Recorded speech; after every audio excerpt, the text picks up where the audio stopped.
The air in Zimbabwe is thick with tension. The once hopeful nation, burdened by decades of economic hardship and authoritarian rule, finds itself teetering on the precipice of further uncertainty. At the heart of this maelstrom stands Comrade Blessed Geza, a figure who has emerged from the shadow of liberation hero to become a symbol of defiance against the ruling ZANU-PF party and its embattled leader, President Emmerson Mnangagwa. Geza's message is simple, yet potent: Zimbabwe deserves better. Geza, a decorated war veteran who once stood within the ranks of ZANU-PF, has broken away from the party he sees as having strayed from its founding principles. His pronouncements against corruption, economic mismanagement, and human rights abuses resonate with many Zimbabweans, particularly the disillusioned youth who bear the brunt of the nation's woes. The specter of mass protests, a rarity in tightly controlled Zimbabwe, now hangs heavy, further fueled by Geza's audacious demand. Mnangagwa must resign before the nation celebrates its independence on April 18th. The government's response has been characteristically heavy-handed. Security forces, a constant presence in Zimbabwean life, have been deployed en masse, their presence serving as a stark reminder of the state's willingness to quell dissent.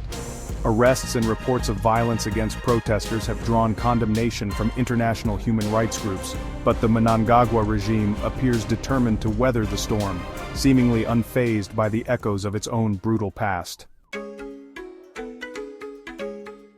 Comrade Geza's pronouncements strike a chord with a population weary of broken promises.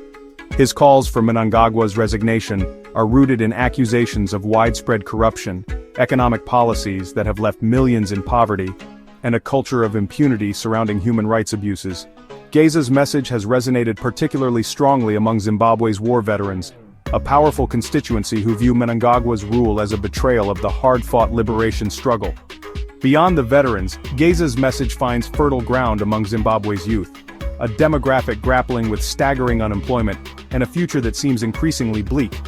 Student groups, traditionally at the forefront of dissent, have joined the chorus of voices demanding change, adding their numbers to the swelling ranks of Geza's supporters. However, the fear factor remains potent. Memories of past crackdowns where dissent was met with brutal force cast a long shadow over the current unrest. Many ordinary Zimbabweans, while sympathetic to Geza's cause, are hesitant to openly express their support, fearing reprisals from a regime notorious for its ruthlessness. President Mnangagwa, once hailed as a reformer, finds himself caught in a maelstrom of his own making. His initial promises of a new dispensation for Zimbabwe, one marked by economic revival, and a departure from the authoritarianism of his predecessor, Robert Mugabe, now ring hollow. The current wave of protests, fueled by Geza's charismatic leadership and the genuine grievances of the people, represent the most significant challenge to Mnangagwa's rule since he assumed power.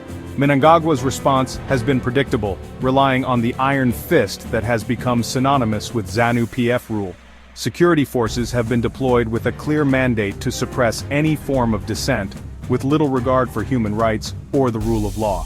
Arrests of opposition figures and activists have become commonplace, further deepening the climate of fear and intimidation that has become a hallmark of Zimbabwean politics. However, beneath the facade of unity, cracks are beginning to appear within the seemingly impregnable edifice of ZANU-PF. Rumors of dissent within the party, particularly from factions aligned with Vice President Constantino Chiwenga, add another layer of complexity to the unfolding crisis. Mnangagwa's recent cabinet reshuffle, widely seen as a move to consolidate his power and sideline potential rivals, has done little to quell the speculation. The political turmoil engulfing Zimbabwe carries with it profound economic implications. The nation's already fragile economy, grappling with hyperinflation, unemployment, and a lack of foreign investment, is further destabilized by the uncertainty. The tourism industry, a vital source of foreign currency, faces cancellations as potential visitors are deterred by the unrest. Internationally, the situation in Zimbabwe has drawn expressions of concern from various quarters. The United Nations, the African Union, and several Western governments have urged Mnangagwa to engage in dialogue with the opposition and to respect human rights. However, concrete action, beyond strongly worded statements, has been limited, reflecting the international community's reluctance to intervene in what is often perceived as an intractable internal conflict. The ongoing crisis in Zimbabwe presents a stark reminder of the fragility of hope in a nation yearning for change. Whether Comrade Geza's uprising will be the catalyst for meaningful reform, or merely another chapter in Zimbabwe's long history of political turmoil remains to be seen. However, one thing is certain: the events unfolding in this troubled nation will have far-reaching consequences both domestically and internationally.